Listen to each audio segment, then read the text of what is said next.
Welcome to Arcade Couch, the best place to chill with friends and get your gaming goodness every Monday for the last time in 2021. I mean 2020.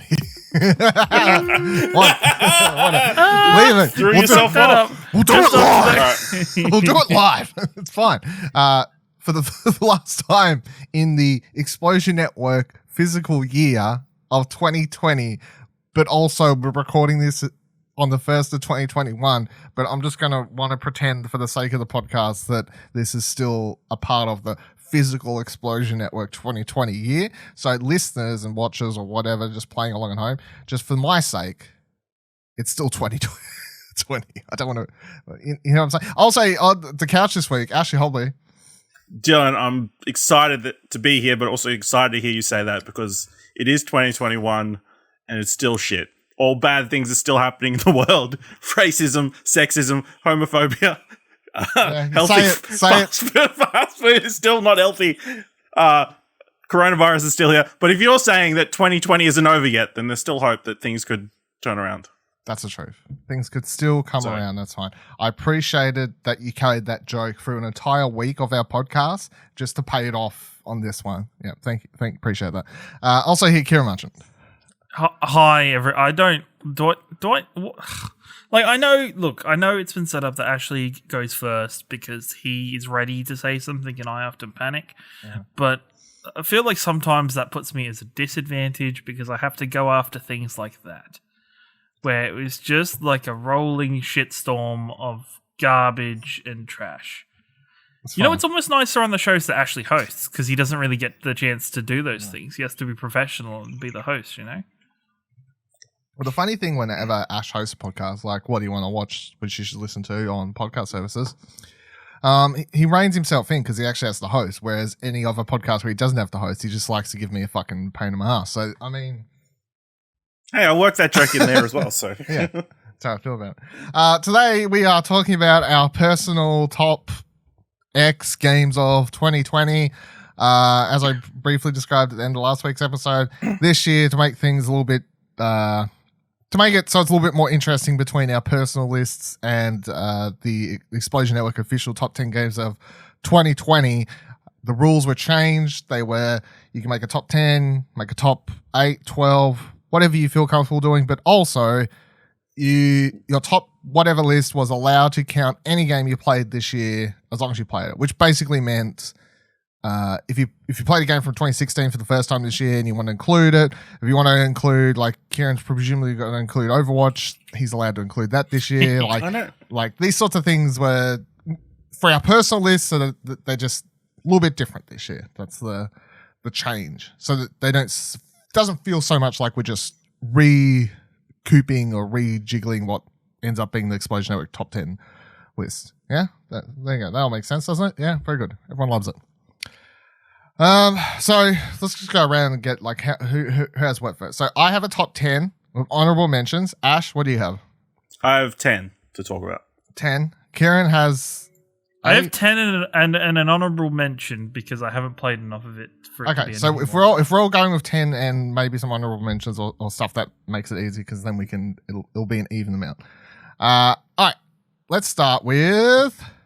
Let's go Ash, Ciaran, me. Ash, kick it off. What is your number 10 personal favourite game of 2020? All right, so the way my list is going to work is these last three are games that obviously came out previous years. Okay.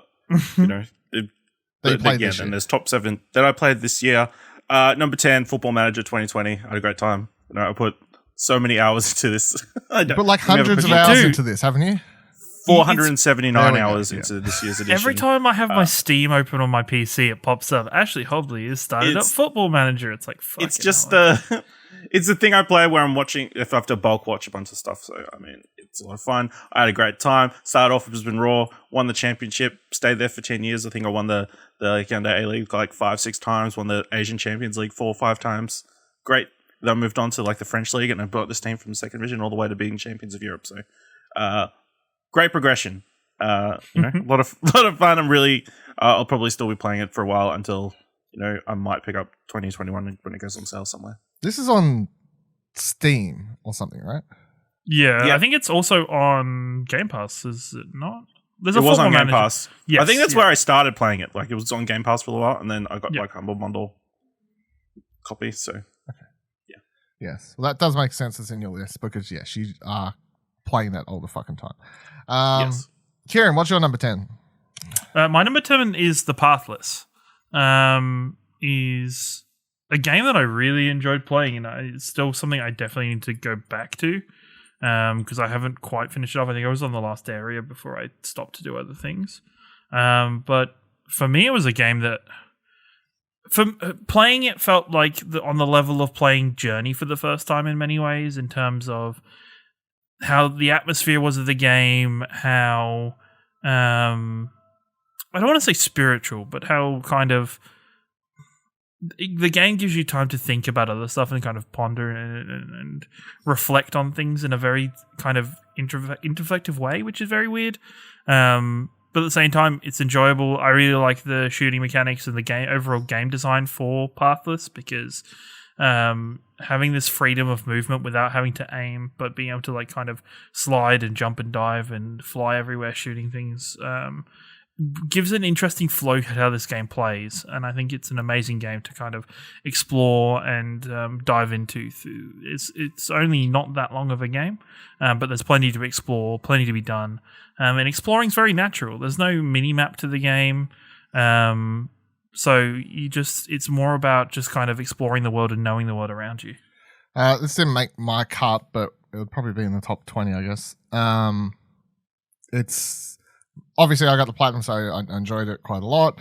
The standouts for that game is definitely the movement system, and it's weird. There's a lot of recent times, a lot of this whole let's do open world games but delete the mini maps, and every time I hear them talk about it, I'm like, that scares me because as someone who likes to get platinums, it's just going to make me like getting collectibles and things a lot harder. But game between this and like I guess Ghost of Tsushima proving there's little mechanics you can drive to make finding things. Like this game doesn't have a mini map, but you can use a whatever vision to see stuff in the distance. So it's like, okay, well, you don't have a map, but you can climb to the top of a really tall tower, activate the vision thing, and things will start glowing red off in the distance. You're like, okay, well, there's a thing over there. I'll go get the thing. So been an interesting year for proving different ways you could do open world.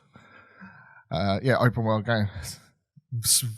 Visually very striking as well, art style. Shout outs. My number 10 is more of a recent one, but Call of the Sea. So that was the one I talked about a couple weeks ago, whenever it was, early December or whatever, I guess.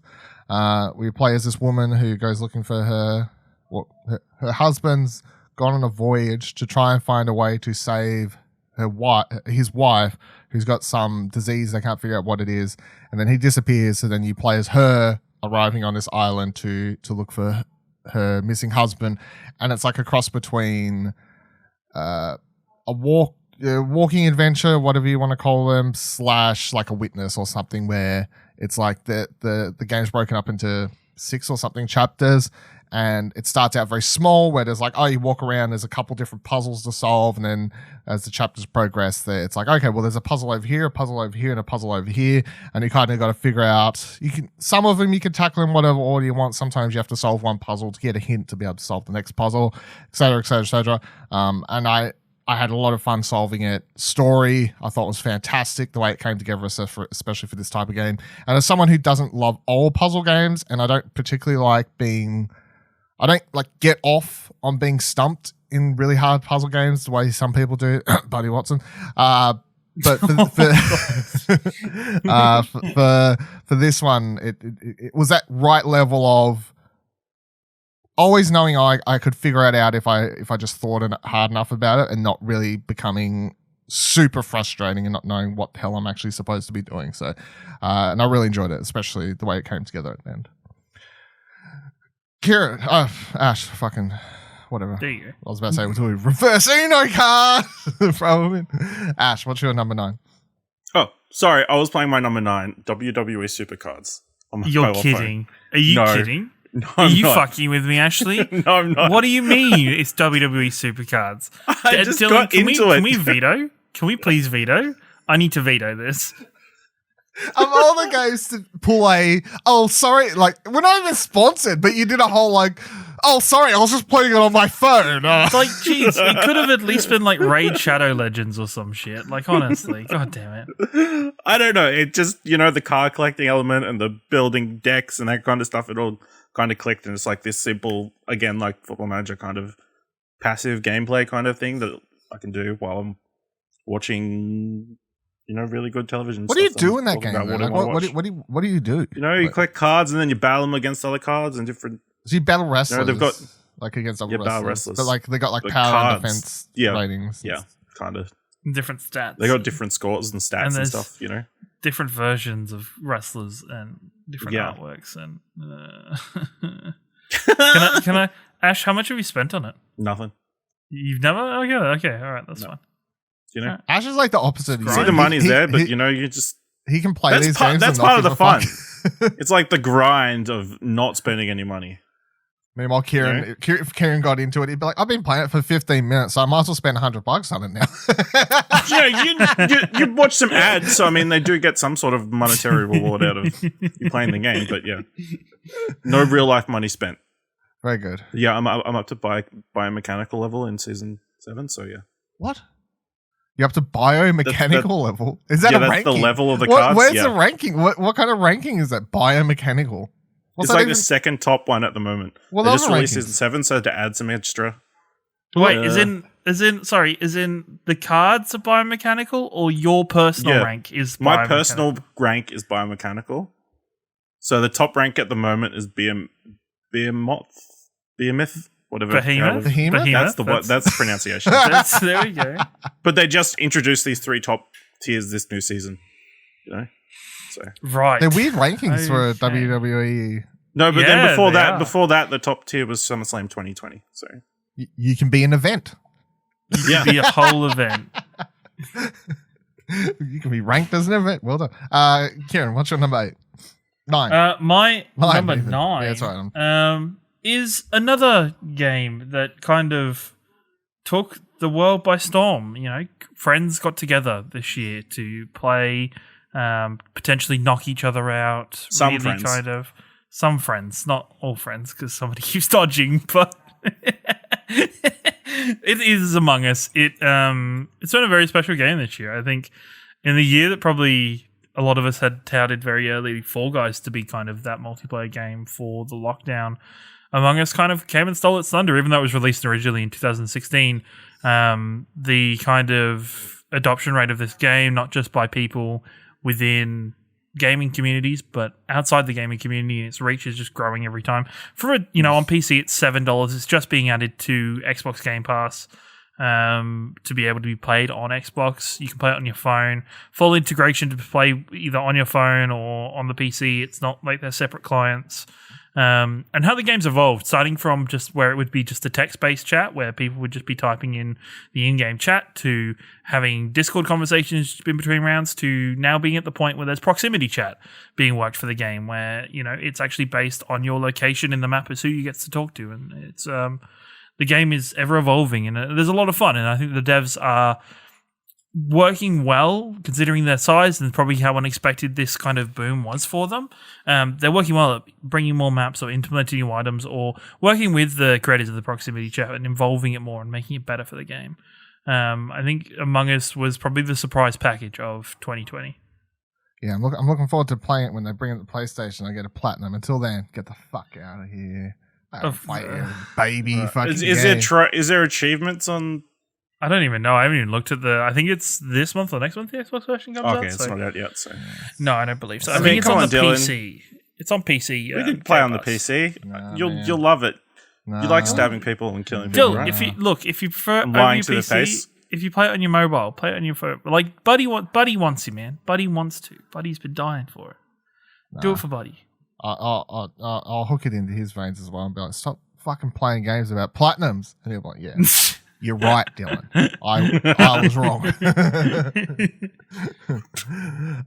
My number 9 is Astro's Playroom. So the packing game, I guess that's what you call it. Packing game with your PS5, the little cutie Astro bots, and I think all of us thought this game was going to be at least fun, especially if you play Astrobot Rescue Mission, the VR one. It was like, okay, so like it's another game, that universe, cool, fun, exciting, looking forward to it. And then it came out, and I still think it is like the PS5's like best next gen game, because it is like the one game that fully takes advantage of everything, including all of the DualSense features, ray tracing, 3D audio. Like, it has everything, and none of it even feels like shoehorned in, like, oh, rub the controller and it feels weird or whatever. It's like a lot of those weird technologies, like even the gyro controls, have gotten to the point where they're so good that it doesn't feel like, oh, I have to do this. Like, all of it was fun. And yeah, definitely one of my favorite gaming memories is just like picking up the DualSense for the first time, playing that this year, and just like feeling the tension and the triggers for the first time, like getting to that level where the rain starts pattering on the back of the controller, and you're like, oh my God, like it actually feels like there's rain hitting my control. Like, there was just so many wow moments in that game, and still definitely one of my favorite games of the year, which is so weird considering it's a free pack-in game. Who'd have thought that somebody could make an amazing gaming soundtrack where featuring, a song heavily featuring SSD, like freaking SSD. It's just, yeah, even looking back at that game, and as I said when we were initially talking about it, it is a love letter to PlayStation, and does such a fantastic job of it in general, not only to kind of bring in the next generation of gaming for PlayStation, but also take a look back at everything that PlayStation has been through and gone through, even, the dreaded history of the PlayStation 3, and kind of have a nice wholesome moment before you step into the next definitely gen. Like if you've been a PlayStation game or whatever for a long time, it's the amount of like random accessories or whatever you could find as the collectibles at the game. But like, yeah, had that, have those, had that, like weird network adapter for PS2, had that. Like, it's like so many weird things. Yeah, it's just great.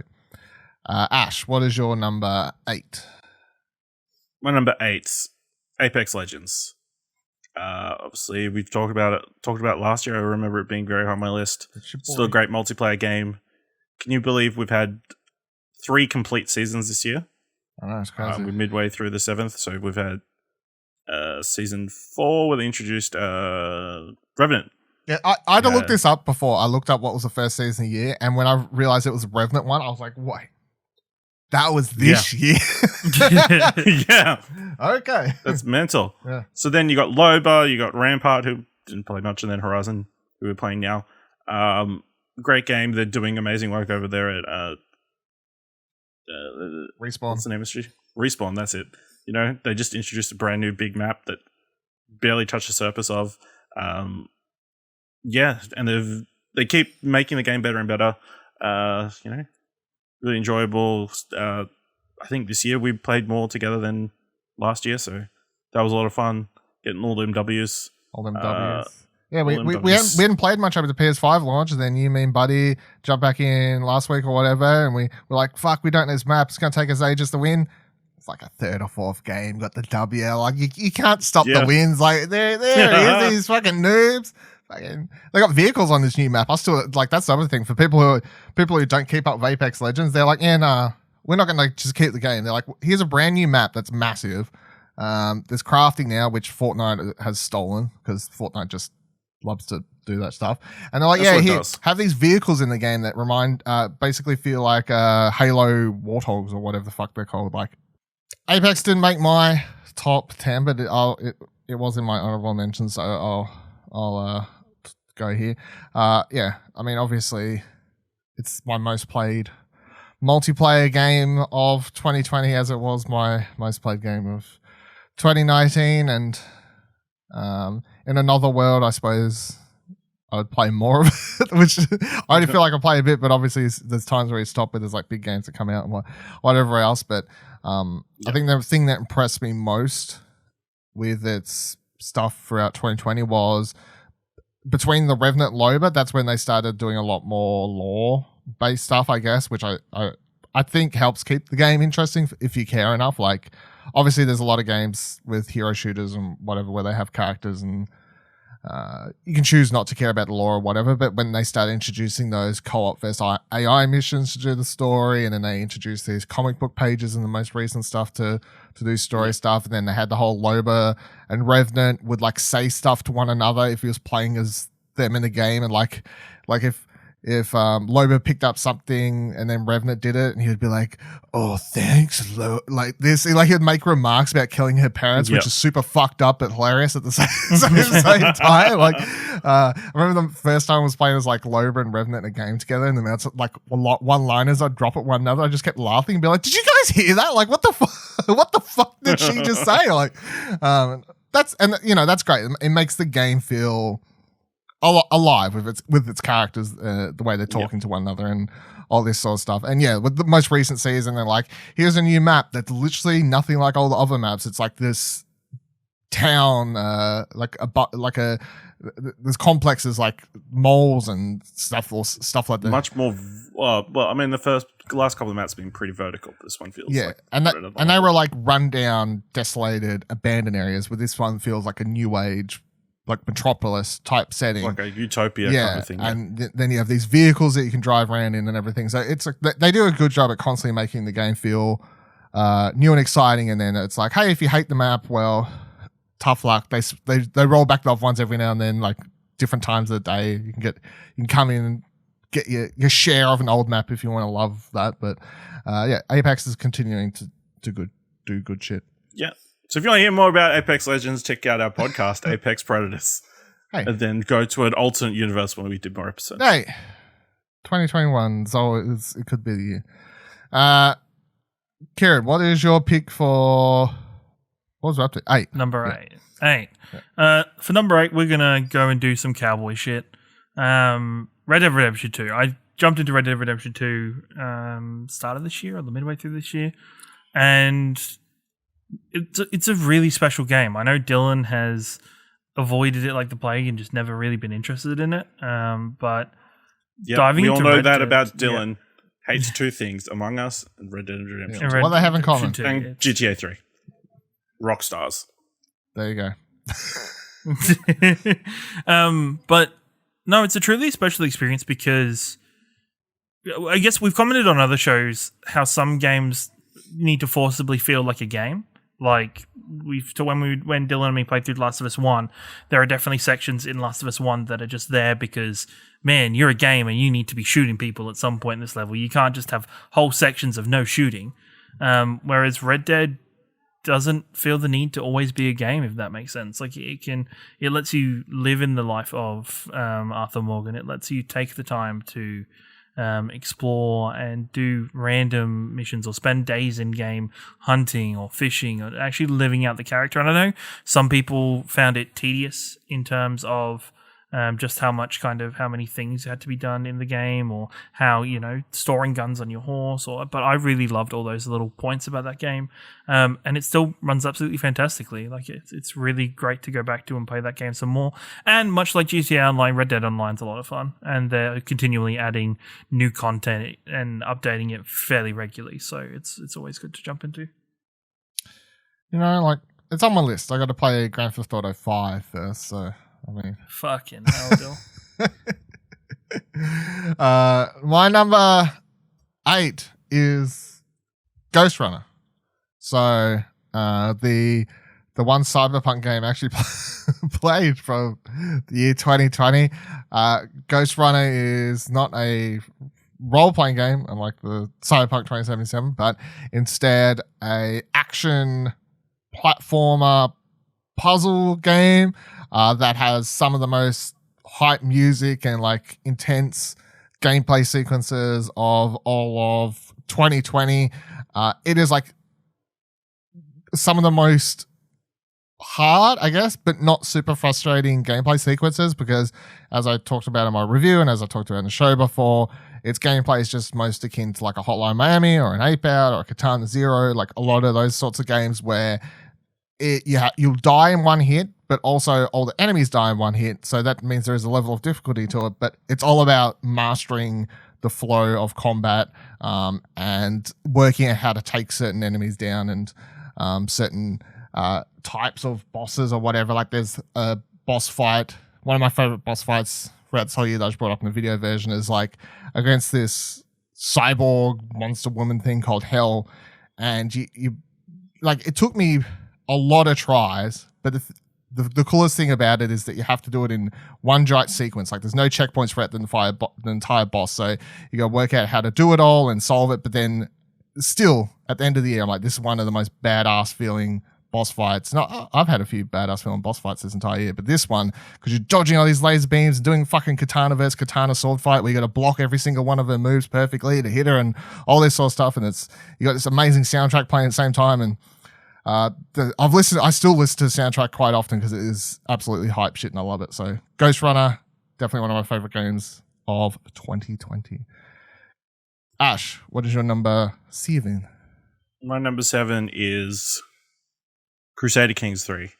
The massive strategy game where you're in the I want to say 1800s Europe, trying to raise your kingdom up. You know, you've got trying to marry off your children to form alliances. And it turns out you're gay and secretly cavorting with you can be. It's all randomly generated. It was a lot of fun. I put many hours into it. Doing all kinds of crazy things, weird stories. Like one of my children murdered their sibling. So like, wow. I'm like, I can't become this kinslayer. So I'm just gonna have to execute them because they did murder somebody. So I think that'd be fine. And then I become a kinslayer myself by executing. That is the irony of that. To be perfectly honest, like really, you just got to pat them on the back and just be like, you know what? That's I like your stuff, kid. Keep it up. Just don't kill me. Wow. Just don't kill me, but yeah. Sorry, just quickly. Crusader Kings was like one of the interesting stories that might have got missed a little bit here in Australia amongst everything else was going on at the time. Just the fact that even though it didn't get allowed on classification boards, it was still allowed to be played because of Game Pass, which shows a very big loophole in the classification system that I find rather funny. Love to see it. It's true. Did you ever see that? How do you finish that game? Like, what if you can just kill everyone? No, it's just one of those things that you just keep going. Yeah, forever and ever and ever. Forever and ever and ever. Then you just start a new one. Yeah. Die. Actually, lives multiple lives. Where just one life he's a king, the next life he's just a football manager of Brisbane Roar. It's the magic of video games. What I do find funny is that whenever you talk about playing PC games, they're always the most PC of PC games. Like they're because then the option would be to play it on console. You really do have a fine line. Like anything you play on console is like a console game, whatever. And anytime you talk about playing something on PC, it's like an RTS or like something that just maybe is on console, but it probably plays like shit. So, interesting. Ciaran, what's your number 7? My number 7 is Assassin's Creed Valhalla, which is a game I've put a lot of time into before Cyberpunk came out, and I still need to go back to that. I'm thoroughly enjoying, ranging from just the overall gameplay of that game, the exploration, the very, very random stories and side quests that are in that game, with ranging from collecting viper eggs to make a woman fart all the way to trying to play hide and seek with kids. It's very bizarre in many ways, but very fun. It's a lot of surprises in Valhalla. I don't want to ruin anything for someone because for me it was a very big surprise of certain open world sections that I just didn't believe were going to be in the game. That kind of. Are you talking about like the first section that you can go to after England, like where you're like, oh, you can go to this place now? It's like a yes, and I was like, holy fuck! And where you just thought you were doing a side quest, but really it was like another 6 to 10 hours of gameplay because you're like it gives you a whole new map to go look around and explore. It's like the fuck, okay, insane. And interesting. Like I think for Assassin's Creed, I'm in the camp of recently people talking about, hey, can we have an Assassin's Creed game where you play as an assassin? Very much agree, but also at the same time, I really enjoy Ivor. I like her character. I enjoy playing the game, and being a Viking is fucking cool as shit. Just destroying everything and running at people. It's so much fun. This didn't make my list, but obviously I've been playing it recently. The one thing I want to point out on that comment of like assassins, can we have assassins again? Yes, I would like a proper Assassin's game soon, but one thing I find interesting about this one is because everyone complained in Odyssey that there wasn't any assassin stuff. Obviously, you just played as like a you fuck people up, right? And in this one, they're like, oh, well, we'll add some assassin stuff back in because people complain. I never use it because it's like, much like how we talked about in Ghost of Tsushima, how like story going against the grain type stuff. I'm like, I am a fucking Viking dude. They're like, hey, do you want to do this mission stealth? I'm like, I am a fucking Viking. Like, I can literally ring a horn and start a raid in this town or try and do the mission in stealth. Why the fuck would I not call in my boat of men and women to come kill people?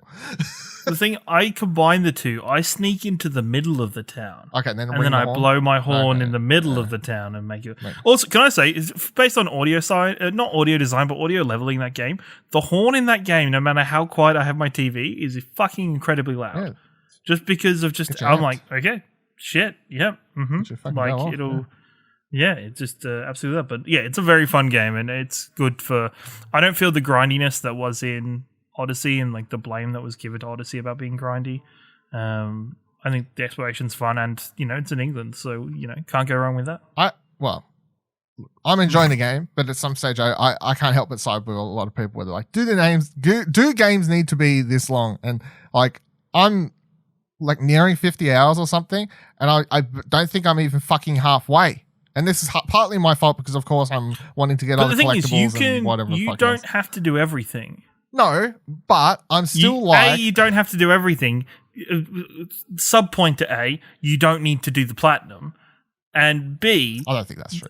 A lot of the some of the quest lines and areas aren't actually like quote unquote important to the whole story. No, but you could just kind of. Do you want to hear my one big negative for this game that I've realized the last time I played it, somewhere between last week's episode and this week's episode, is I was pointing out how they're like, oh, this game doesn't have side missions, and they secretly hide them as these world events, right? That's all the side missions in this game. But the problem with them hiding the side missions as these random world events is that if you come across one and you're like, oh, I wonder what this is. Sometimes they're simple. Like you were talking about, like, oh, kids want to play hide and seek with you. It takes 30 seconds. You get a bunch of XP for doing this world event. Sometimes they're more elaborate. But the thing is, because they're world events, they're not put on your map ever, which means that if you run into one and you're like, oh, I'll come back to this later, and you're like, where'd the NPC go? Like, you've literally just got to remember, if you don't do it as you come across it, you're like, you just have to try and either remember if the NPC walked in a certain direction or like, it is. They are. Yeah, that is actually no. My major nitpick with the game is actually the navigation system in it, because if something is inside the mountain or under a hill, you can't find it because it doesn't actually tell you where anything is. My number 7 is. Hey, I think this is my most PC. Yeah, this is my most PC pick. Desperados 3. So this is probably my most like left field, I guess, thing that I really liked this year. Never played any Desperados games before. I wouldn't say I'm big into, like nothing against them, but I never really get into real-time strategy games heavily or whatever. But reviewing this was a case of like, sure, I'll review this. There's nothing else happening at the time. Fucking see how it goes. And I fell head over heels in love with it because not only is the gameplay like really fucking good, like stealth gameplay. I guess that's the other thing I didn't know coming into this game. They're like, oh, it's a game set during cowboy times and whatever else. So I expected more like shooty bang bang type stuff, but it is like a proper stealth game where your characters only have a couple bullets, but then also if you shoot a guy, surprise, surprise, the 5 that run around a corner will fucking kill you pretty fast. So it's probably not a good idea to shoot anyone unless you know that someone won't hear it or what have you. But just the elaborate traps and ways you could use the characters to set up certain things. Like one of the characters has like a bear trap that you can place. Everyone can like throw a coin to trick enemies to hear things and whatever else. And like there were times, it's one of those games where like certain levels, because it's so elaborate, like they're massive levels and you have to like work out how to get to your objective. And like there's one mission where you have to early where this character who ends up becoming a main part of the game, you have to like work out how to break into this place and like basically stop her from marrying someone and then after she agrees, you have to like sneak her out after the fact. And it just becomes this whole like, okay, well, I can't shoot anyone here because there's a million guards, and what do? There's so many unique ways that I probably didn't even find out that you could take down enemies, because there's just like random things that you could do throughout the game. And then the other thing that super surprised me about it was the fact that the story and the characters were also really, really entertaining. Like they all have these unique personalities that I fell in love with by the end of the game, and the ending to the game, I was like, wow, actually, this ending, I'm like, wow, I nearly for a second made me look up the two previous games and want to play them, but then people were like, yeah, the previous two are nothing like this one. And I'm like, okay, yeah, I'm good. So Desperados 3 is my first one. And also Desperados 3 was a prequel to the other two games, so I'm like, cool, I can just pretend this is like the first one and do whatever else I want to do from this stage. But yeah, this is probably the most left field thing I played this year that I actually liked, and I had no idea I would like. So there you go. Ash, what's your pick for number 6? My number 6 is Fall Guys. No, hang on. Sorry, wrong one. My number 6, Astro's Playroom. Like we all said, the perfect packing game. Perfectly, I think it's just perfect. It's like the perfect length, the perfect type of game to introduce you to the PS5, introduce you to using the DualSense. Great music, great graphics, and then great collectibles as well. A full love letter to PlayStation, to everything PlayStation, with all the different trinkets and things you can pick up during the way. Astrobot is adorable. Can we please get Astrobot merch right away? Thank you. Yes, please. I second this motion in the court. Ciaran. Also, just bring out one of the gacha games that so I can just use my controller to crush it. Oh yeah, the feeling of each time. crushing the Just put that in every game. I don't care. Maybe I'll lose money putting money into that. Why don't you go play Yakuza finally? I'm pretty sure they have gacha games and but I have to wait till it comes on PS5, so it feels right. That's true. Ciaran, what's your number 6? Number 6 is the internet's favorite game to hate currently, Cyberpunk 2077. For all the right reasons, of course, but beneath all the kind of the bugs, and there is on PC a very playable version of that game, and I adored it. My 60-something hour playthrough for my first run was absolutely fantastic in many ways. I really loved the narrative and the storytelling of that game.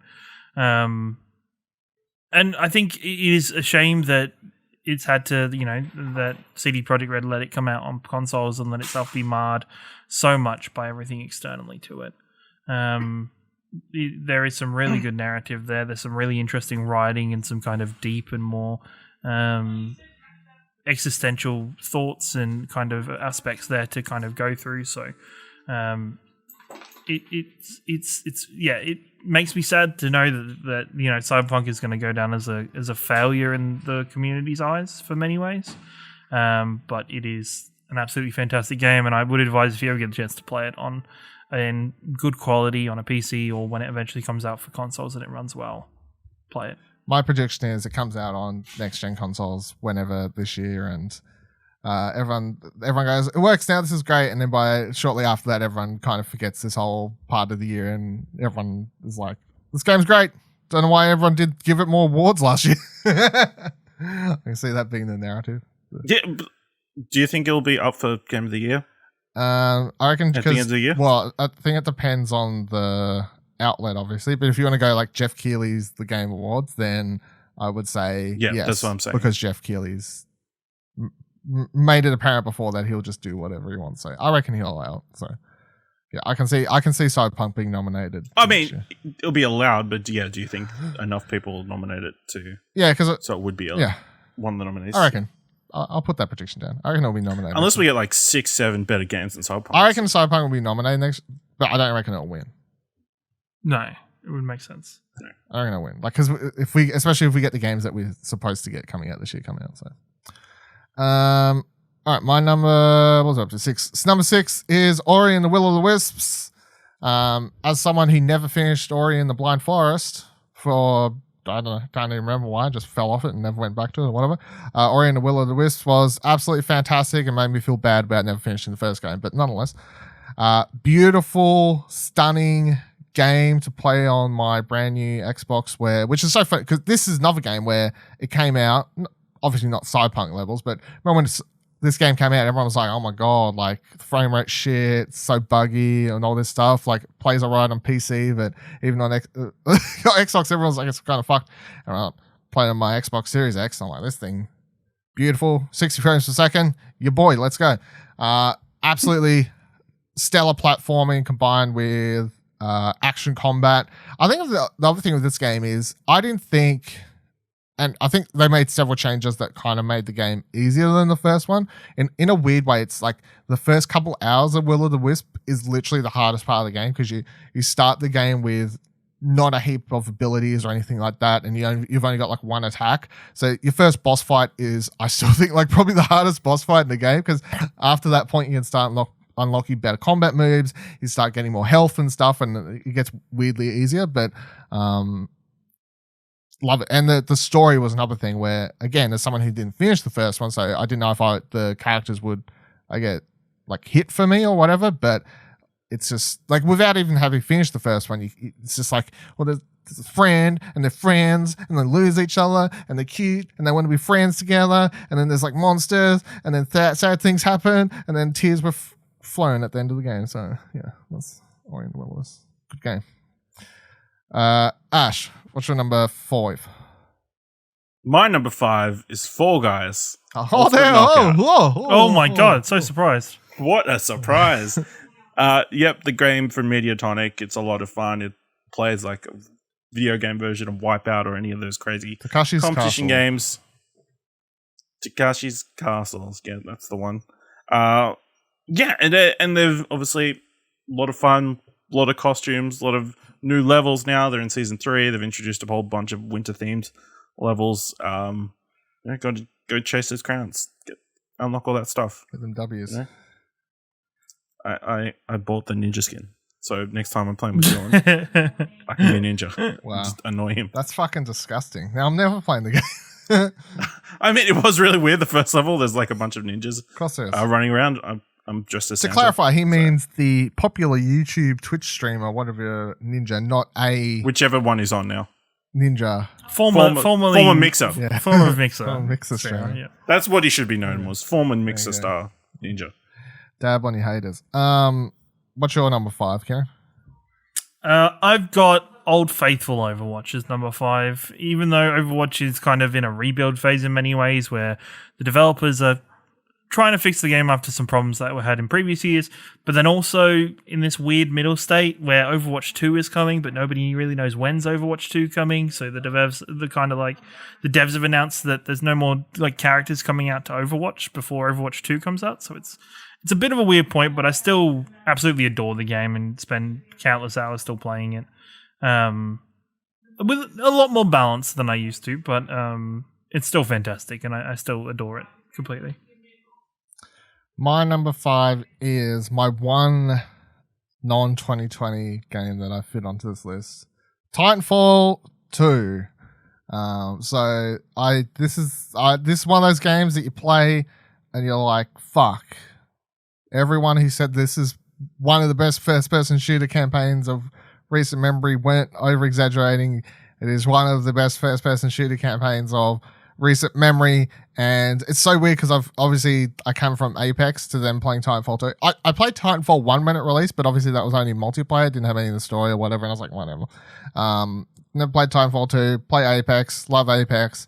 Then I come back to Titanfall 2, and I was having this whole weird experience with it where I was like, fuck, it's got the same guns as Apex, but in reality, it's like, fuck, it's got the same guns as Titanfall. It's like a whole weird thing. Like they have guns that are called like Mark 2s or the Mark 3s in Apex and all this weird stuff. And they're lore, but it just plays so well. And the campaign is like the perfect length. It's probably like 6 hours or just short. Like it just like between the wall running and how slick the combat feels. It's like if you play Apex and you love how you can just slide down hills and like the combat is like super fast and whatever, that's what playing Titanfall feels like. And then when you get into the actual Titan sections, they too, the Titans in Titanfall aren't designed like heavy tank things. A lot of them are quite fast and nimble as well, and you can get down to these sections where you're fighting like several titans at the same time, and every boss fight in the game is against another titan, but which weirdly, if you'd say on paper, sounds like it's probably going to get redundant quite quickly, but every titan fight feels different enough because they've got a different ability or power up or something like that you got to work out how to fight, and they're really good. And then between all the combat, the story is, again, especially coming from Apex, and I like the lore in Apex, so like playing for all this, especially because I played this and I got to learn all these characters, one of which I already knew about because they're in Apex Legends. And then right as I finished playing Titanfall, at the end of like season 5 of Apex or whatever, they revealed that the next big villain was going to be one of the lead villains from Titanfall 2. I was like, I know that person. Like, they're from Titanfall. I played the game now. But yeah, so really, really love this game. I'm now definitely on the train of keep making Apex, but also can you make Titanfall 3 as well? And weirdly, I know for people who haven't played it probably doesn't make sense, but like I would be happy for them to make Titanfall 3 just single player, and then in my perfect world, they would make Titanfall 2/3's multiplayer a new mode to Apex Legends, if that makes sense. Yep. Yeah, it's like just make a single player, cool. And then for the people who want the multiplayer of Titanfall, different than the battle royale mode, like who want to like wall run and call down their titans and all that stuff. Because after I played the single player, I was like, I wonder if anyone's playing multiplayer, and there were still people playing it. And I jumped in. I was like, fuck, this multiplayer is really good. Even Titanfall 2 might have it does has my favorite time travel based mechanic ever in video games. And if any developers out there want to just make an entire game of that with those style mechanics, fuck yeah, I'm in, because it was so smooth and so much fun. There's that one level where you, yeah. I know it's an old game, but I'm still like, I only played it this year, so maybe people should play it. But there's one level in Titanfall 2 where you basically have to jump backwards and forwards between time zones throughout the level to like make it through this certain area, and you're like fighting different enemies along the way depending on the time zone that you're jumping to and all this stuff. Like, it's really smartly designed. And you also have to do like you have to like jump between time zones like while like mid wall run or like while platforming to get the things to work, and it's so fucking cool. Yeah. It was so good. Great game. Good game. In fact, my favorite game, my 5th favorite game of this year. Ash, what's your number 4? My number 4 is Final Fantasy VII Remake. So I never played the original version of the game whenever that released on the 3 different discs on the PlayStation 97 1, I think, but yeah. 97. Yeah, it lived up to the hype, you know, even though it's not the entire story.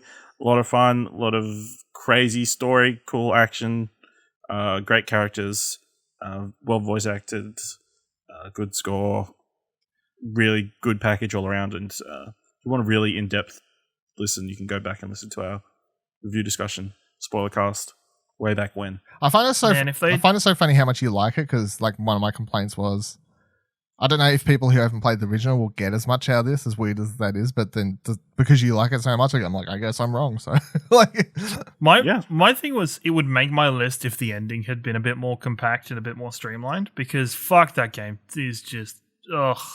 It's like my only problem with that game is just how like the whole driving section towards the end was just so long.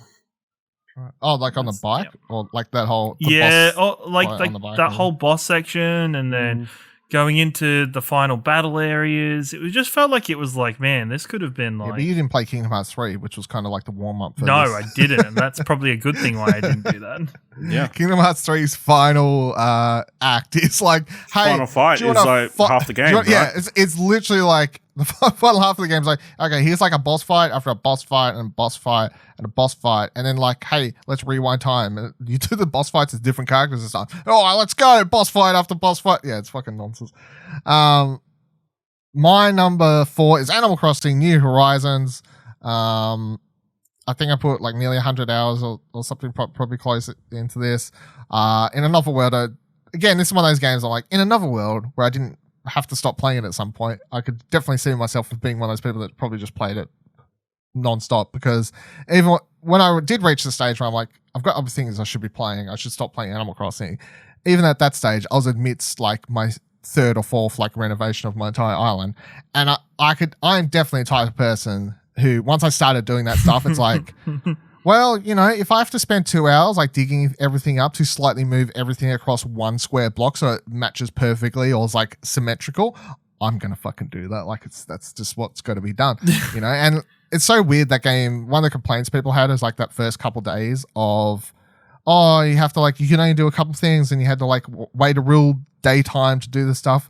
That's kind of one of my favorite things about this game, is like, because it just became my like morning routine for that month or whatever. It's like, okay, wake up, go check my things. Especially when I built a whole section of my island where I was just growing plants, and then eventually had one of every plant, and I drew like made my special signs. I had like the signs in front of them. I was like, here's my apple plants, here's my apricot plants, here's these plants, all these plants, you know, all these sorts of things. And then, you know, at the time everyone's going off, and then of course you can go back and listen to Arcade Couch when I was getting into the fucking stalk market. It was a good time.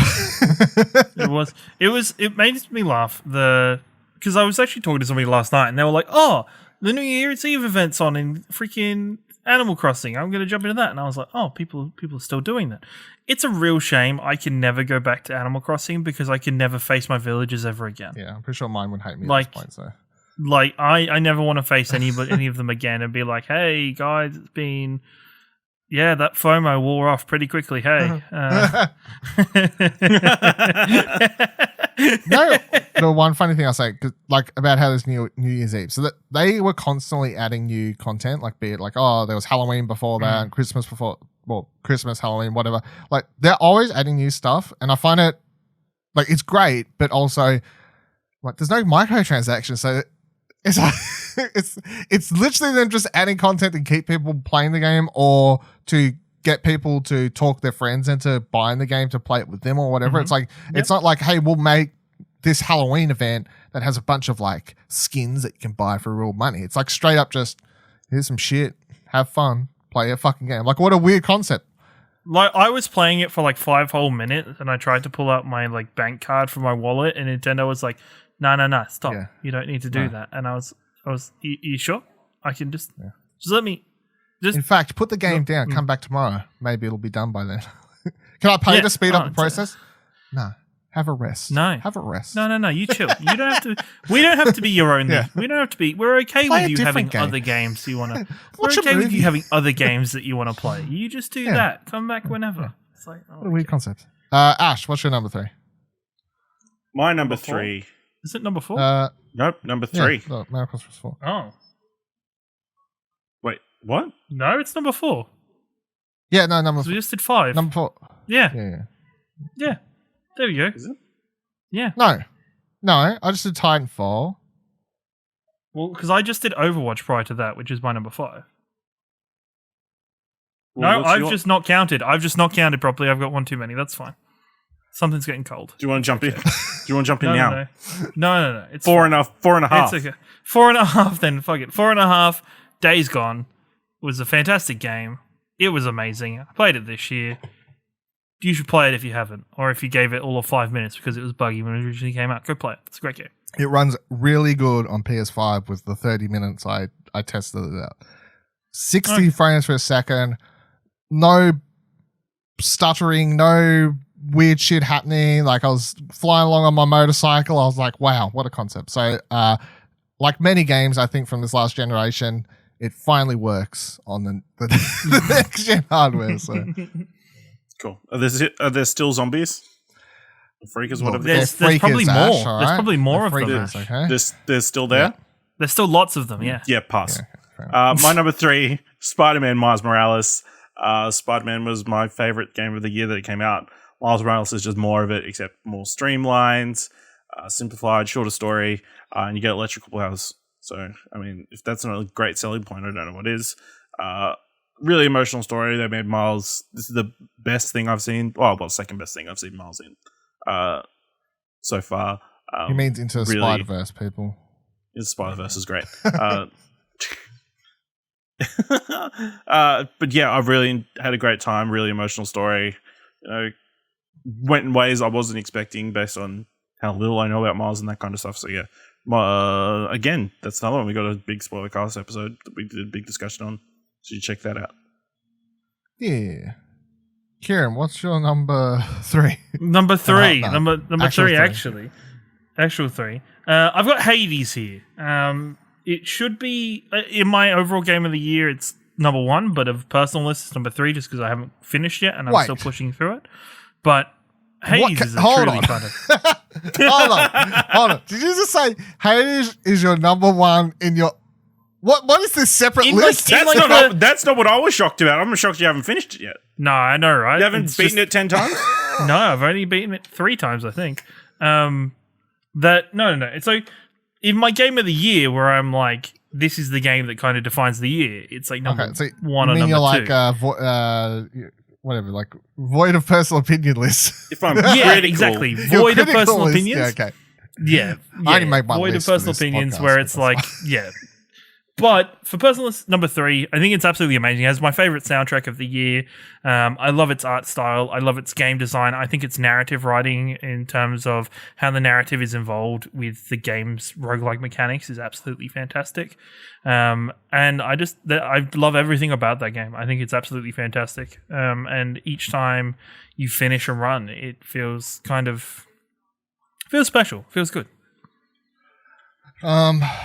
I shouldn't come back to Hades because I'd be highly surprised if me and Ash don't have it soon or something. But my number 3 is The Last of Us Part 2. So it's the most controversial game of... Oh, I don't know. Maybe Cyberpunk overtook it, I guess. I don't know. I think they're both controversial in different ways, though. Like one ran and people hated the story. The other one didn't run and people wanted to play its story. Yeah. That's what the internet tells me anyway. Yeah. Last of Us is a fantastic game. I think obviously the reason I like it most is from a story perspective, which is of like, and that's no different than Last of Us Part 1, you know, like, and when I think about these games and the reason I love Last of Us Part 1, Last of Us Part 2, it's like, I'm just thinking about story characters, I'm not really thinking about gameplay. Last of Us Part 2 had lots of improvements over the first game's gameplay, especially since as Ken said before, we did play through it, for a segment on Platinum Explosion, so it was like, close. I could very much playing Last of Us 2. I'm like, yes, the shooting is better. Yes, the stealth is better. Yes, these like mechanics are improved. However, the gameplay of that game is not the most exciting part. Like it's not bad. It's just perfectly. There's a lot of it. It's like, I mean, it sounds like I'm shooting out this way, but it's just one of those things you find interesting where a lot of the games are like, yeah, the gameplay was great, this, and it's like, no, Last of Us, it's the experience of walking through that richly detailed world. It's fucking animations where for some reason everything is just like animated to fuck, where like the slightest things, you walk past a car door and Ellie shuts it or whatever, like all these random events. But whenever I think about that game, and I've only played through it once, I would like to eventually build up the courage to go back and get the platinum one day. But whenever I think about the game, having just played through it once, I'm always just going to think about that final half an hour, I guess, like between the several scenes that happen in that final half an hour between like the final boss fight, I guess, without spoilers, if you want me to call it that, through to the way the game ends and just the melancholy of that final scene and like the way it just makes you feel like, love it or hate it, that game is like story-wise, it is like pushing the medium forward. I think it is. Like, I don't think that's inarguable. And also had the top 2 best performances of the year, full stop for me. It's like between Laura Bailey and Ashley Johnson as Ellie and Abby in the game. It's like, well, those two are the stellar, no competition, standout performances of the year. So it is an art piece at that. That's my number 3. Ash, what's your number 2? My number 2 video game of 2020, Ghost of Shimmer, the other big PlayStation exclusive this year. The team at Sucker Punch knocked it out of the park. One of the most beautiful games of the year. Amazing open world. I had so much fun with the combat and the story and the emotional side quests and moments and funny random stuff that happens, and beautiful photo mode, just murdering a bunch of Mongols. What more could you want in a video game this year? Wow. One of the few games. I think you're allowed to say that, though, so it's fine. Yeah.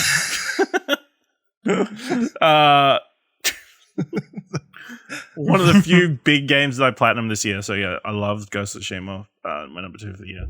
And we talked about that one extensively, even though you guys didn't love it as much as I did on a spoiler cast. I liked the game. I gave it a 7. I appreciated the game. I thought it was good. It just wasn't amazing. I just noticed it's not on your list. That's all. Yeah, it's been in the top 20. It's not. I just looked at my list and went, oh, I didn't add it. Oh, well. Be in my top 20. I put it there. Yeah, easily. It would be top 20. Okay, like, good, it's just good. If it helps you, Ash, it'll be my top 15.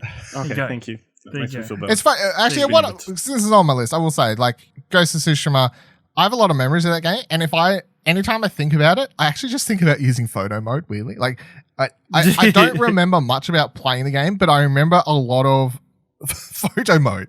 I remember all the times I stopped for photo mode, and then when I briefly booted it up and played whatever it was, half an hour to 45 minutes Legends. of no, not Legends. When I did my New Game Plus to start in Kurosawa mode, yep. and I start Kurosawa mode, and I do the first mission or whatever, and then I just spent the next 15 minutes fucking around in photo mode. I'm like, okay, yeah, well, that's what the game is. Like, all I want to do is fuck around in photo mode in that game. And I'm not saying that's a negative, like, it's a big plus. That game gets photo mode. No, it's like a big plus, yeah. perfect. But it's weird, like, how games between the photo modes, same thing could kind of be said for Assassin's Creed Valhalla at the point. Like, I'm spending a lot of time just stopping doing photo mode stuff, and half of it, 3/4 of the photos I'm taking or whatever, like 9/10, I'm not even sharing. Like, I'm just taking them for the sake of my, I don't know. It's weird. It's whole That's an article. Top 5 story modes. Photo modes of games. Also, they added Legends, a great multiplayer mode add-on. after release. It's great. It's great. Need to go back to it. Made a good game even better. Yeah. Love to see it. Ciaran, what's your number 2? 2. My number 2 is The Last of Us Part 2. Echoing many of Dylan's thoughts, I absolutely adore this game. This is my favorite narrative. Favorite narrative of the year, just because the storytelling in this it's a masterclass in storytelling. It is so good. Just looking back at that game and looking back at the game after you finished it. After you've finished it and you fully understand and have perspective on everything else you've played through in the game, is so amazing and so, like, it just changes so many things you previously thought and adds so much sadness to some things, and like nothing, like just the whole conceptual basis of that narrative is so interesting to think about and dissect. I think anybody who thinks about it, pardon? Should do a podcast. We should do a podcast about it. Man, that'd be so good if we even recorded that shit already or whatever. I'm getting subtweeted on our own podcast. Oh God. But it is something I dive for, and I will often say, and my opinion on people who talk shit about that game's narrative is, you simply have too small a brain. I'm so sorry, but you just have too small a brain to comprehend the true. Well, I'll say my one asterisk on that. Like, if you're someone who just doesn't like the game, but you're not like going out saying Naughty Dog shat on the true fans, like if you're like straight up just like, it was fine, but like it didn't work for me, and then you move on with your life, good for you. That's fine. Good, all right. Good on you. If you're going on every single tweet that says that someone's it's someone's game of the year. Yeah, and then you're responding, Naughty Dog shat on my childhood. I'm like, dude, it came out like 5 years ago. Like, how old are you?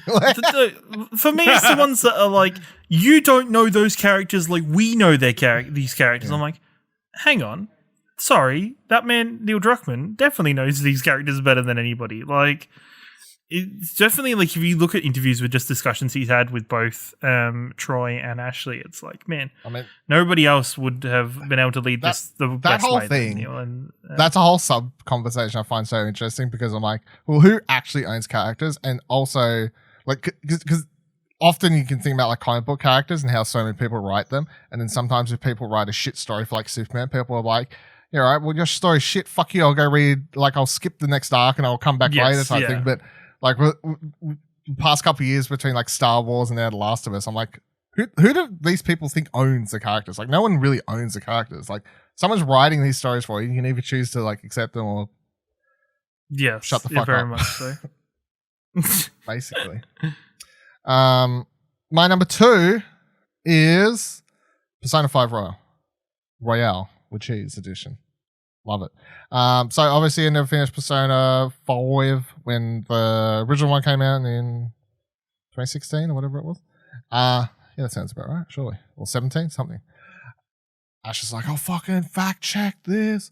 Never finished it for a combination of mainly gameplay reasons. I think it wasn't really clicking for me. I was getting like really tedious, annoyed at like how fast you'd run out of mana or whatever it's called in game. And Royal quickly fixes a lot of my problems there, like from a core gameplay basis. I wouldn't say it makes it like the game still has hard sections if you want them. Like one of the boss fights I think is actually kind of stupid hard for no reason. For people who have finished the game, it's one of the stupid fucking robots sidekicks that you have to beat in a certain order, and I'm like, this boss fight's just stupid. But the main reason I fell in love with this game finally this year was obviously the story, the characters, the world, and having finished Royal and then gone back and like looked at where the changes and all these sorts of things. I would say a big degree of why I love the game so much is Royal content. It's not saying that the original core game's content is bad, but I would say I got pushed over the edge. This game probably went from like 10th position on my list to 2nd in that Royal new content, new story content that's added where the original game ended, especially between the two brand new characters for the Royal content. The last palace in Persona 5 Royal that wasn't in the original is the best palace in the game. It has the best villain introduced in that segment in the whole game. Is the most layered and actually interesting villain, especially compared to a lot of the other game where it's like, well, they're a mafia boss, they're bad. Or like, they're a fucking pervy teacher potentially trying to get sexual favors from students. Put them in jail, bad. But you're like, well, of course they're bad. Whereas the villain introduced in the last palace is like not just, hey, they're bad. It's like, well, they're doing something bad, but they're so much more layered, and they become super interesting for that reason. And of course, the game soundtrack is fucking killer. Combat's super exciting and fun. All the flashy UI stuff that I think other things are going to be trying to copy from this game for like 10 years plus are going to try and copy all the flashy UI stuff that this game does. That just is a style of its own. Persona 5 Royal, absolutely killer, fantastic game. It's more than just a rehash. It's something entirely new. Ash, what is your favorite game of 2020? My favorite game of 2020 is Hades, game from Supergiant. Beautiful game, beautiful action, great gameplay loop. And then it's got that story that runs through the entire game that is constantly evolving. I don't know. Obviously, it took me, let me double check, I beat the game. I escaped for the first time on attempt 46. Where do you find that, by the way? Is that in the library room, the archive room? Yeah, I did go back through the security logs, yeah. Okay. Or it tells you on your save. Your save only tells you how many. It tells you how many you've done. So I'm attempts. currently up to 89. I've only escaped 12 times. Okay. But yes, only 12 times. Super enjoyable. But even when I wasn't escaping, I felt like I was progressing because of all the different separate storylines, able to build up all the relationships with the huge cast of characters within the game. Gods and the... all the gods and other people. The thing that blew my mind the other day while I was playing was the relationship you're building with the Bone Hydra. How it starts off being called Bone Hydra, and then randomly on like one of your attempts he'll call it Lerny, and then for the rest of the game it's just called Lerny. See, I thought that was a joke at first, and then it stuck. So, like, I thought it was a one. I thought it was a one-off, like random zinger or something. But, But yeah, even though you die constantly, it's always rewarding, and there's always feel like you're accomplishing something. I think I've got most of the stuff on that list of minor faiths knocked out. So keep plugging away. Hopefully, get that epilogue, and maybe get all those trophies. So in case saves go across when it Cross eventually comes to saves. PlayStation. Yeah, I'll jump in here Get that because platinum. Hades is my number one game of 2020 as well. It's just like the perfect meld of everything where like gameplay wise, I don't think anything kind of touches it this year. It is addictive and it gets that roguelite stuff down like no other game has done before, where you'll literally finish a 20-minute run. It doesn't matter if you die or beat the game in that run or whatever, and like you can jump straight back in and no run will kind of feel the same. Like even if you're trying to get the same shit, like it's really hard to make a run feel the same between the randomness of the boons and what weapon you pick, but then also the fact that of course the enemies and the rooms and all that sort of change. Like you never really feel like you're playing the same game at all. Like, and that's kind of what makes it so much fun. Like the first time I beat the game, I was like, I was doing it with the shield and I just had like the perfect score of boon after boon after boon to like, I kept picking all this stuff for, we would throw it instead of like hit people with the shield, like we were throwing it. So I like where it's like chain lightning and it's all this sort of stuff. So like it was just like the perfect assortment. I fucking plowed through the game. But then of course after I beat it for the first time, I get back in and I was just getting like the worst assortment and stuff. And you're like, it's so funny how like sometimes you're just like, wow, the gods are really against me. Like literally the gods feel like they're against me in this fucking game at times. But yeah, like gameplay wise, it's just a silky smooth combination of like, was it 6 weapons? And like all of them feel different. Yep, 6. Yeah, so you got the 6 weapons. All of them feel different. They both have, all weapons have 2 core moves. All they feel different. And then you add on the fact that you can use I can't remember what they're called, the different aspects. The blood omens or whatever they're called. So you can, and then the weapons have 3 different things that you can upgrade them to. So yeah, 4 technically. 4 extra. Yes. 3 extra. 3 extra on top of it. So yeah, each weapon then has 4 different types of ways you're using it. It's like, holy fucking shit. Like, and then yeah, you add in the boons, you add in all that sort of stuff as you're playing the random hammer upgrades. Hammer upgrades. It's like the game really is. Keepsakes. Yeah. From a gameplay perspective, the game is highly fucking addicting and never gets boring and doesn't feel like anything else. And then you add in the stuff of killer soundtrack, beautiful, stunning visuals, great story where somehow, as we've talked about before, it's like the story is making so much sense and keeps you entertained. And after every death in a run, or even after completing the game once, twice, 3 times, like you're always getting more story content. You're always talking to other people, learning more about them. When you start giving the presents to people and unlocking more of their sort of stuff, like there's so much shit I still haven't done in the fucking game. It's ridiculous. It's like, I haven't cleared off all the challenges, whatever, and I haven't even like leveled up a character's friendship to fully max yet. I haven't done 1 character to max, and I'm like, fuck, like it's ridiculous. Like there's so much stuff to do in the game.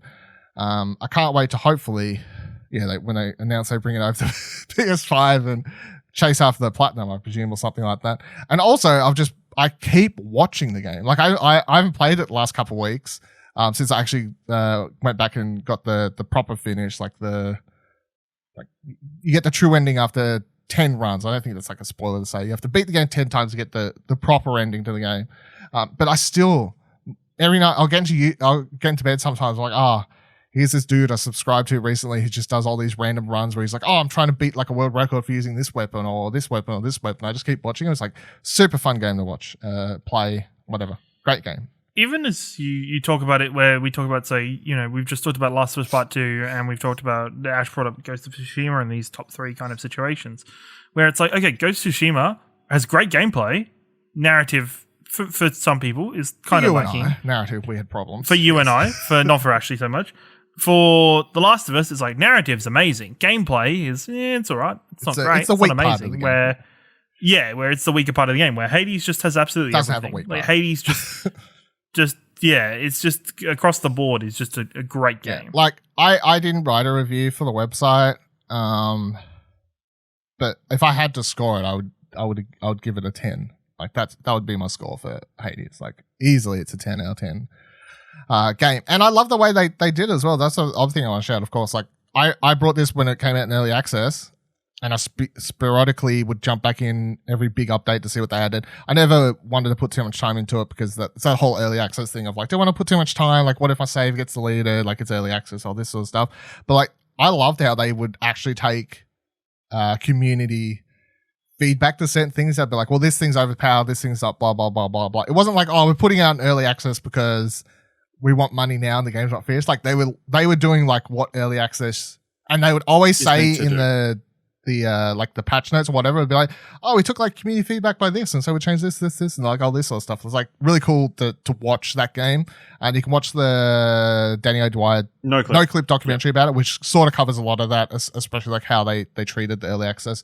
That's a really great part about it as well. Yeah, it's like because obviously it's like 2020 it fully released, but the game did come out 2 years ago in early access, so it's one of those funny ones. So Hades, me and Ash. Ciaran, what's your game of the year 2020? Game of the year, Persona 5 Royal.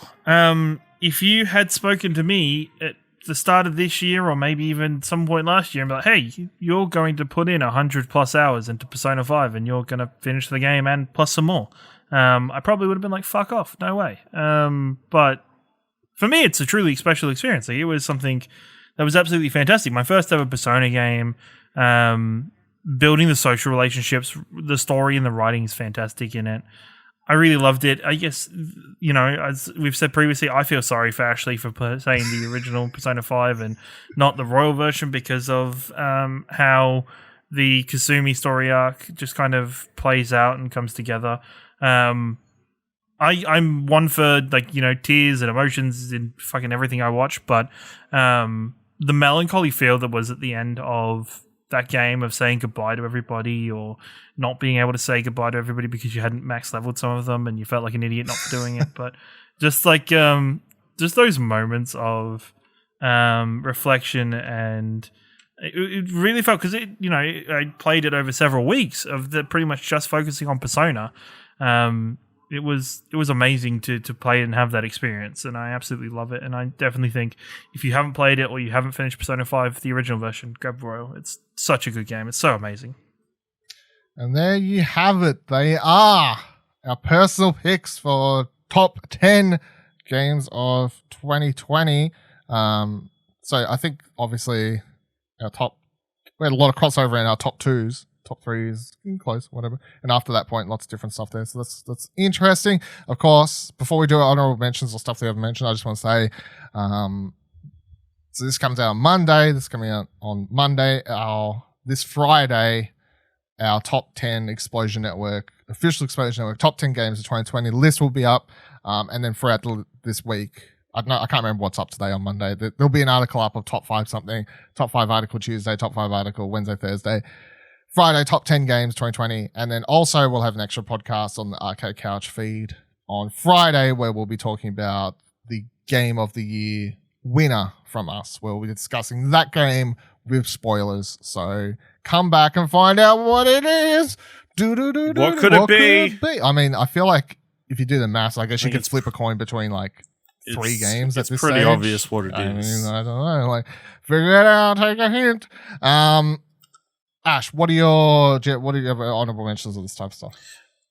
Not to honorable mentions, but things I wish I'd played more of, like Iron Man 3 and Dreams. You say Iron Man 3 or VR, Jimmy? Iron Man 3 or VR? Iron Man 3. Oh, okay. How far did you get, by the way, before I never going back? I don't know. I'm a few levels in, you know, and now it's almost impossible to play VR. It's like a real hassle. What else? Watch Dogs Legion, I still need to finish that. Squadrons, still got to finish the story of that. You know, a bunch of stuff, you know. Yeah. So, also shout out to Worms Rumble. I really enjoyed that. Yeah. You know, fun PS Plus game for people with PS Plus. You know, one of the trophies is glitches, so I can't, you know, progress. It didn't count my special. It didn't count my deathmatch win. No, my last worm standing. Didn't count mine either. So very frustrating. I haven't played the game since. Yeah. Yeah, I was going to say, that's a strike through that for Dylan. It's fucking gone. Get out of here. It's an apparent common glitch, so, you know.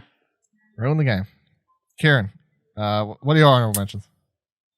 My honorable mention is just the one that I guess is the game for me that fell through the cracks that I've only just literally jumped on and started playing just because of Assassin's Creed coming out near it. I don't think this counts as Cyberpunk falling through the cracks. It released literally in the last month, so.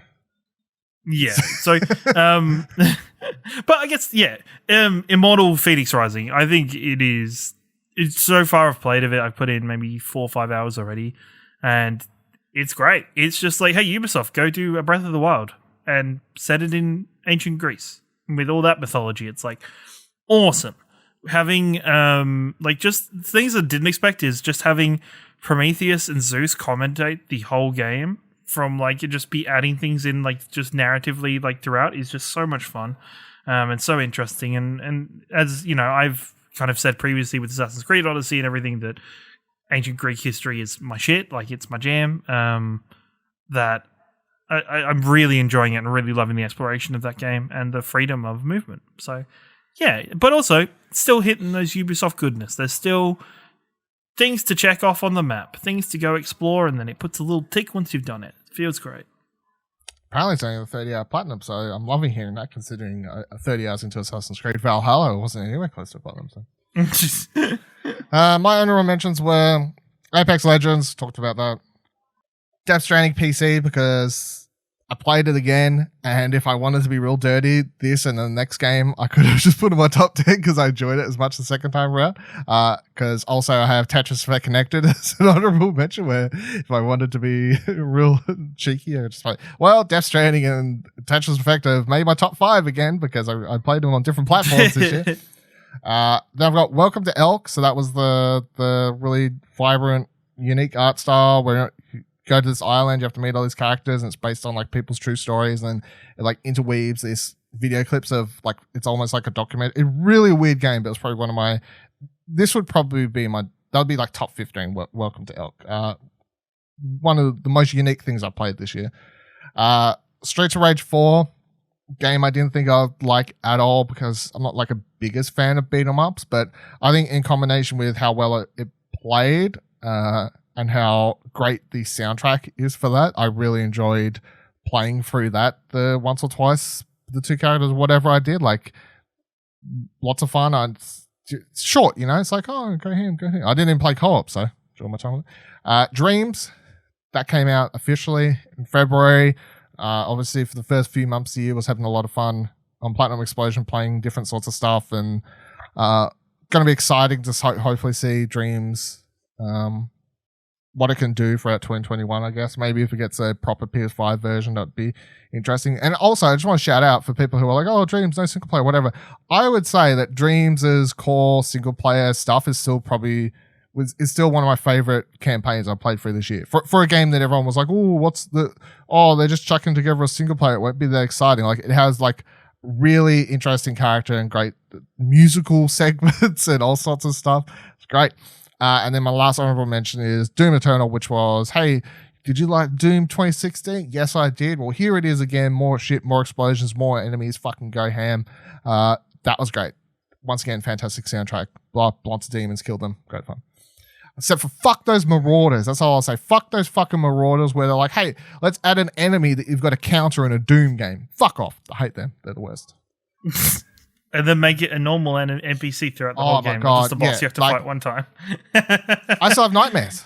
You beat one, and they're hey, now that you know how to beat one, how about we put 3 of them in one room? No, fuck off. I didn't finish the DLC because I played hour or 2 of the DLC, and they go up this elevator, and 2 marauders come out, and I was no, I'm good for tonight. I haven't gone back. I'm fuck these fucking marauders, man. They fucking do me shit. Oh, I have worst enemy. Great and worst enemy of 2020. There's an extra award I'll add in. Fucking give me nightmares. All right, so that'll do it for our personal lists.